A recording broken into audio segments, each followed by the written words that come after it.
Hello, good evening everyone. तो आप जानते हैं मेरा नाम ऋषभ है और आप सभी का स्वागत है आपके सेशन में। हम पढ़ रहे थे इलेक्ट्रोस्टैटिक्स। हमने बहुत सारे क्वेश्चन सॉल्व किए थे इलेक्ट्रोस्टैटिक्स के।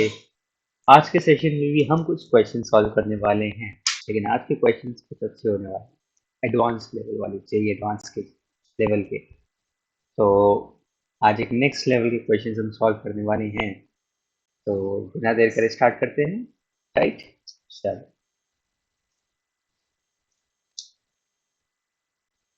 ओके। यहाँ पे पहला क्वेश्चन है हमारा। कुछ छोटे छोटे डायग्राम्स बना के लाया हूँ, इससे हमें आसानी हो। पहले ये अगर चार्ज Q1 है, ये यहाँ पे चार्ज Q2 है, और ये कितना R1 डिस्टेंस पे रखे हैं। ओके, नाउ ये वाला चार्ज यहाँ पे फिक्स है। ना आपको कहा गया है कि अगर ये मूव करके ये वाला चार्ज, क्योंकि ये फ्री है, और ये मूव करके यहाँ तक आ जाता है, ओके, जो नया डिस्टेंस है दोनों के बीच में वो R2 है, राइट? जब यहाँ पे था इसकी इनिशियल वेलोसिटी 0 थी, और जब यहाँ पे आता है तो इसकी वेलोसिटी v हो जाती है। आपसे कहा जाता है इस v का पता लगाओ। तो what would be the value of this v? अब पहले तो ये जानना जरूरी है कि मूव करेगा क्यों। अरे मूव कर रहा है, वेलोसिटी आ रही है, तो आएगी क्यों? वो सीधी बात है, दो चार्जेस हैं Q1 Q2 और सेम नेचर है, तो इनके बीच में इलेक्ट्रोस्टैटिक फोर्स लगेगा कूलम लॉ के हिसाब से। वो फोर्स कैसा होगा? अट्रैक्टिव या रिपल्सिव? तो हुआ रिपल्सिव फोर्स। रिपल्सिव फोर्स क्या करेगा? भगाएगा, दूर करेगा। तो Q2 दूर भागेगा और डायरेक्टली यहाँ इधर इस तरफ को भागेगा, और कुछ टाइम बाद इस जगह पे आ जाएगा। पहले दोनों के बीच में R1 डिस्टेंस थी, डिस्टेंस बढ़ते बढ़ते R2 हो जाएगी। सो जब ये यहाँ पे होगा तो डेफिनेटली कुछ मोशन होगा इसका, और कुछ मोशन की वजह से कुछ वेलोसिटी होगी। वही वेलोसिटी हमसे पूछी गई है, तो इसको कैसे सॉल्व कर सकते हैं? क्या लॉजिक लगा सकते हैं? देखो, एक लॉजिक हम ये लगा सकते हैं कि हम यहाँ से यहाँ के बीच में फोर्स निकाल रहे हैं। जब पार्टिकल स्टार्टिंग में था तो फोर्स निकाल लें, राइट? तो उस फोर्स में हम कुछ एक्सेलरेशन या कुछ वेलोसिटी करके निकाल लें, लेकिन वो वेलोसिटी तो यहाँ के लिए होगी, इस पोजीशन के लिए। जब हमारा पार्टिकल यहाँ इस पोजीशन पे आएगा, अगला वाला चार्ज, तो डेफिनेटली उसकी डिस्टेंस थोड़ी सी बढ़ गई होगी, इजंट इट? उसकी डिस्टेंस Q1 से बढ़ गई होगी, तो उसकी फोर्स चेंज हो जाएगी। ऐसे थोड़ा सा और आगे बढ़ेगा तो डिस्टेंस थोड़ी सी और बढ़ जाएगी, और फोर्स फिर से चेंज हो जाएगी। अच्छा, आप ये समझ सकते, ये कह सकते हो कि सर हम इस वाली पोजीशन पे निकाल लेते हैं और इस वाली पोजीशन पे निकाल लेते हैं, दोनों को सब्ट्रैक्ट कर लेंगे और हम एक्सेलरेशन निकाल लेंगे, सर उससे सॉल्व कर लेंगे basically। लेकिन ऐसा नहीं होगा। क्यों? क्योंकि देखो, जैसे जैसे आपका पार्टिकल आगे बढ़ रहा है वैसे वैसे आपकी फोर्स चेंज हो रही है, या मैं कहूँ, राइट, फोर्स आपकी चेंज हो रही है या डिक्रीज हो रही है। सीधी सी बात है, डिक्रीज हो रही है। क्या ये डिक्रीज लीनियर है? क्या ये डिक्रीज डिस्टेंस के साथ लीनियर है? नहीं, क्योंकि हमें पता है फोर्स का जो फॉर्मूला होता है वो होता है 1/4 pi epsilon naught Q1 Q2 by R square.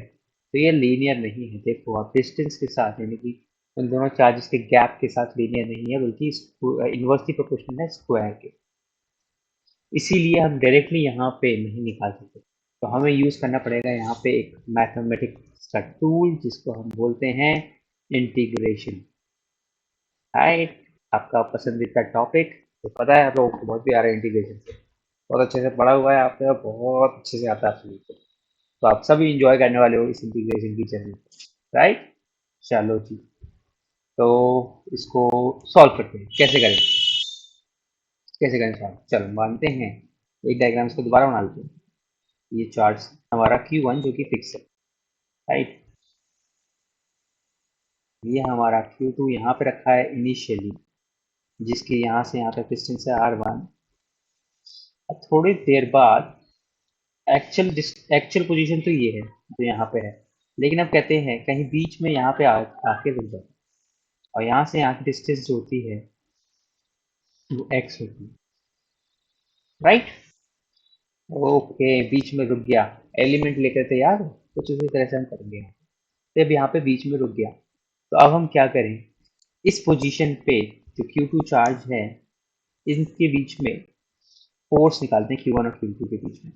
तो F जो इस पोजीशन के लिए, नई पोजीशन के लिए ना, F अंडरस्कोर एक्स के लिख लेते हैं।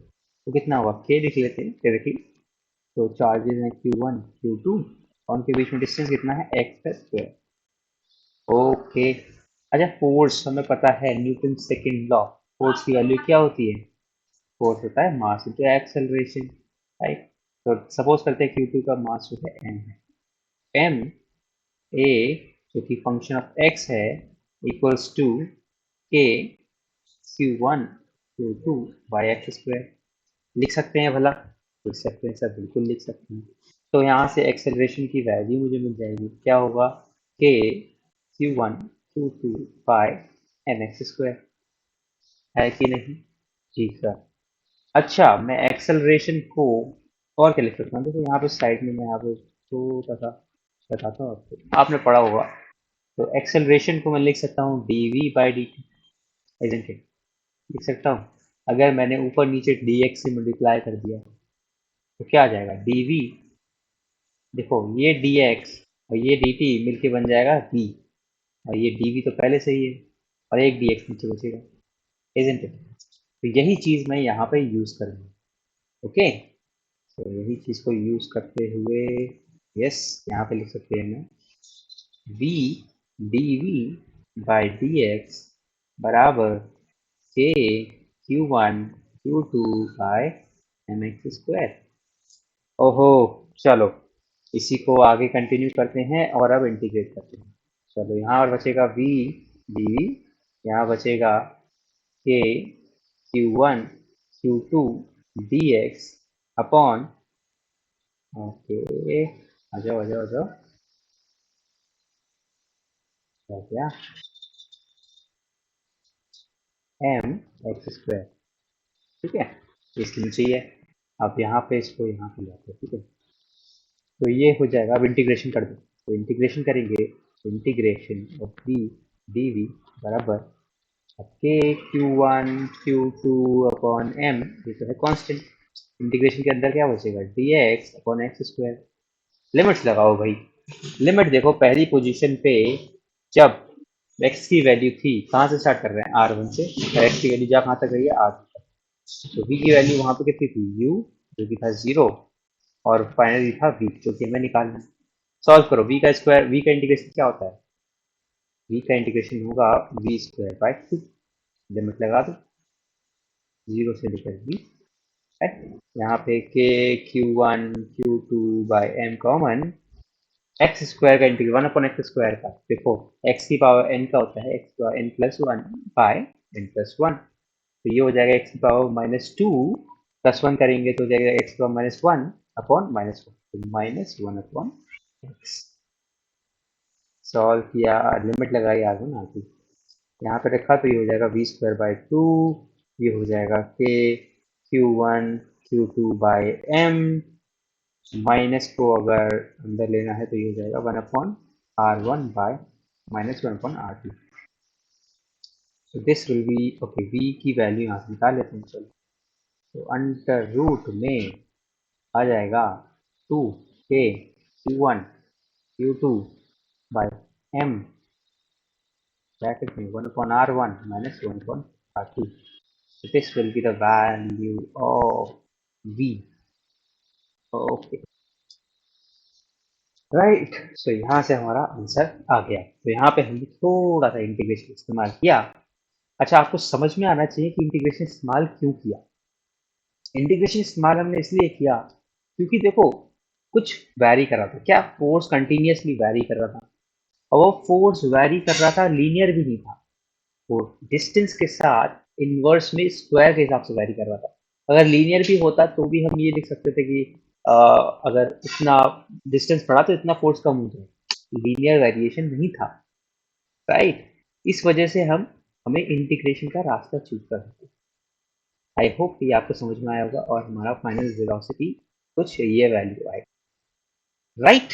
ओके, चलो, इसको थोड़ा पॉज करो, एक बार समझो खुद से। अगर आपने यहाँ पे आने की कोशिश करी, कुछ भी आप अ, अगर आपको इतना भी समझ में आया था स्टार्टिंग में कि हमको इंटीग्रेशन यूज करना है मेरे बताने से पहले, तो भी आप सही रास्ते पे। धीरे धीरे ऐसे ऐसे क्वेश्चन करते जाएंगे, सॉल्व करते जाएंगे, आपकी अंडरस्टैंडिंग बढ़ती जाएगी, आप वो रास्ते पे आगे बढ़ते जाएंगे और फाइनली आप खुद से क्वेश्चन सॉल्व करने लगेंगे।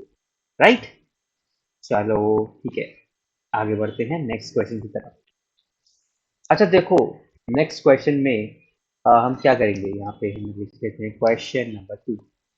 अभी तक हमने देखो क्या क्या किया, हमने वेक्टर्स इन्वॉल्व कर लिए, हमने थोड़ा सा काइनेमेटिक्स जो भी एक्सेलरेशन वगैरह इन्वॉल्व कर लिया। राइट, जैसे ऐसे हम इलेक्ट्रोस्टैटिक्स, नाम का इलेक्ट्रोस्टैटिक्स है, इलेक्ट्रोस्टैटिक्स का बस टॉपिक है ऊपर, उसके अंदर हम बहुत सारे डिफरेंट डिफरेंट सब टॉपिक्स हम यूज कर रहे हैं जो हमने पहले पढ़ रहे हैं। यहाँ पे हम सब टॉपिक इस्तेमाल करेंगे कौन सा, फ्रिक्शन का। ठीक है, तो यही छोटी छोटी चीजें अगर ऐड कर देते हैं तो क्वेश्चन ऐसा हो जाता है कि हिलता नहीं लोगों से। तो इसी टाइप के क्वेश्चन को हम स्टार्ट करते हैं, एक क्वेश्चन करने की कोशिश करते हैं। सो यहाँ पे हमारा चार्ज है Q1, यहाँ पे चार्ज है Q2। ओके, राइट, और इनके बीच में डिस्टेंस है कुछ r, सपोज करते हैं कुछ डिस्टेंस है r। ओके, और यहाँ पे जो कोफिशिएंट ऑफ फ्रिक्शन है वो म्यू है। राइट, तो डेफिनेटली अब आपसे कहा गया है कि दो चार्जेस हैं, डिस्टेंस पे रखे हैं सेम नेचर के, तो डेफिनेटली अगर ये मान ली मैं फिक्स है, ये वाला चार्ज फिक्स है, तो ये इस दूसरे वाले चार्ज पे कुछ फोर्स लगाएगा इस डायरेक्शन में। मेरे को यहाँ से हटा देते हैं ना, मेरे को यहाँ से हटा देते हैं, इस डायरेक्शन में कुछ फोर्स लगाएगा जो कि होगी आपकी इलेक्ट्रोस्टैटिक फोर्स, जिसका मैग्नेटिक आपको सबको पता है कूलम्स लॉ से। अब ये जब इस डायरेक्शन में लगाएगा और ये एक सरफेस है जिस सरफेस पे ये रखे हुए हैं, कुछ फ्रिक्शन फ्रिक्शन सरफेस है, मतलब उस सरफेस पर फ्रिक्शन है, तो ये टेंड करेगा मूव करने का, क्योंकि इसको धक्का दिया जा रहा है, इसको पुश दिया जा रहा है, तो ये कोशिश करेगा मूव करने की। आपसे कहा गया है कि Q2 की मैक्सिमम वैल्यू बताओ कि Q2 स्टेशनरी रहेगी। देखो एक चीज समझो, ये जो Fe है ना, Fe इसकी वैल्यू होगी कि Q1 Q2 by R square. जितना ज्यादा धक्का बढ़ेगा उतना ज्यादा ये कोशिश करेगा आगे बढ़ने की, इजंट इट। और धक्का क्या है, धक्का डिपेंड कर रहा है Q2 पे, जितना ज्यादा Q2 की वैल्यू बढ़ेगी उतनी ज्यादा फोर्स बढ़ेगी और उतना ही ज्यादा ये कोशिश करेगा आगे बढ़ने की, इजंट इट। तो हमें Q2 की ऐसी वैल्यू चाहिए, वो भी मैक्सिमम ऐसी वैल्यू चाहिए कि Q2 अपनी जगह रह ही रहेगा। ऐसा कब हो सकता है, तो ऐसा करने के लिए एक छोटा सा फ्री बॉडी डायग्राम बना कर लेते हैं।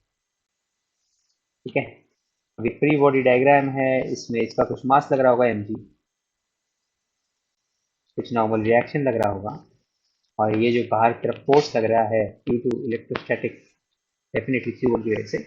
और क्योंकि इस सरफेस पे फ्रिक्शन है, म्यू इसका कोफिशिएंट फ्रिक्शन है, तो यहाँ पे एक फ्रिक्शन लग रहा होगा जिसको हम एफ से डिनोट करते हैं। राइट, अगर ये मूव नहीं कर रहा है तो उस कंडीशन में ये बैलेंस स्थिति में है, तो हम दो इक्वेशन यहाँ पे लिख सकते हैं, n बराबर mg वर्टिकल में। देखो बैलेंस करना तो आता है ना आपको, फोर्स इसका इक्विलिब्रियम में है, तो एफ ई बराबर एफ।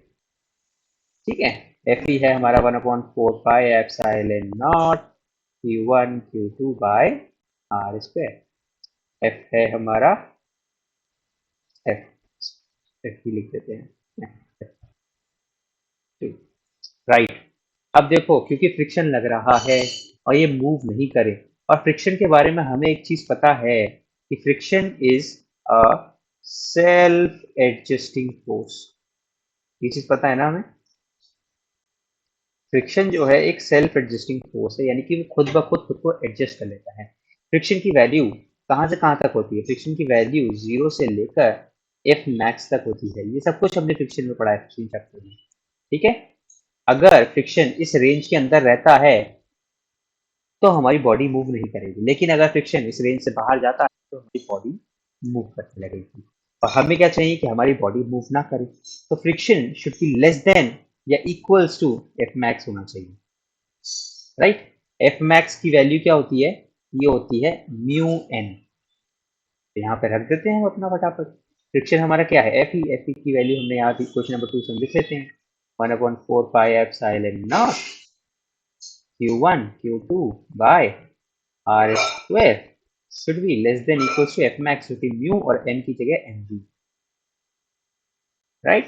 हमें Q2 की वैल्यू चाहिए, तो Q2 की वैल्यू हमें पता है, Q2 should be less than equals to mu mg R square, right, upon Q1। और इस पूरे टर्म को अगर हमने k ही मान लूँ तो ये क्या हो जाएगा, k नीचे आ जाएगा। तो this is the value of, और ओके, इसको मैं थोड़ा टेढ़ा मेढ़ा कर दिया मैंने जी, कोई बात नहीं, सीधा कर लेंगे। सो यहाँ से मैं लिख सकता हूँ कि Q2 की मैक्सिमम वैल्यू क्या होगी। अच्छा भाई, क्या हुआ? हाँ, तो यहाँ से मेरे को Q2 की मैक्स वैल्यू क्या होगी। देखो, Q2 की वैल्यू या तो इसके बराबर होनी चाहिए या कम होनी चाहिए, तो मैक्स वैल्यू इतनी ही होगी, mu M G R square by Q1 के, राइट। ये मेरी मैक्स वैल्यू होगी Q2 की, कि हमारा चार्ज Q2 अपनी जगह से ना हिले। ठीक है। सो ये दो अच्छे क्वेश्चंस थे, जिसमें हमने फ्रिक्शन को इन्वॉल्व किया, हमने इंटीग्रेशन को इन्वॉल्व किया। आई होप आपको अप्रोच मिला होगा कैसे इन टाइप के क्वेश्चंस को कर सकते हैं। नेक्स्ट क्वेश्चन अगर आप चाहो, देखो ऐसे क्वेश्चंस बहुत सारे बना सकते हैं। आप क्या करो, आप एक क्वेश्चन बना सकते हो यहाँ पे, जैसे इंक्लाइन प्लेन बना लो भाई। अब आपके पास यहाँ पे एक चार्ज रखा है, यहाँ पे एक चार्ज रखा है, ये Q2 है, ये Q1 है। आपको Q2 की मैक्सिमम वैल्यू निकालनी है जिससे ये मूव ना करे। यहाँ पे कुछ फ्रिक्शन दिया हुआ है म्यू, ये कुछ 30 डिग्री पे एंगल दिया हुआ है, राइट। यस, इस टाइप के क्वेश्चन आप लगा सकते हैं। क्या ये क्वेश्चन कर लोगे आप? बिल्कुल सेम ही तो लॉजिक है, बस हमने अभी इंक्लाइन प्लेन कर लिया। अब क्या हो गया, अब बैलेंस जब हम करेंगे तो यहाँ पे mg cos theta, F sine theta cos theta use करना पड़ेगा, कॉम्पोनेंट्स करने के लिए, बस। बाकी तो सेम ही लॉजिक है। ठीक है। तो इसी के साथ आज की वीडियो में इतना ही। Thank you so much. आज के सेशन में हमने कुछ दो क्वेश्चन सॉल्व करे, and will be doing few more questions in the next session, and then उसके बाद हम आगे के कॉन्सेप्ट्स के बारे में देखेंगे। Thank you so much. I hope you like the video. Have a great day. Share it and subscribe.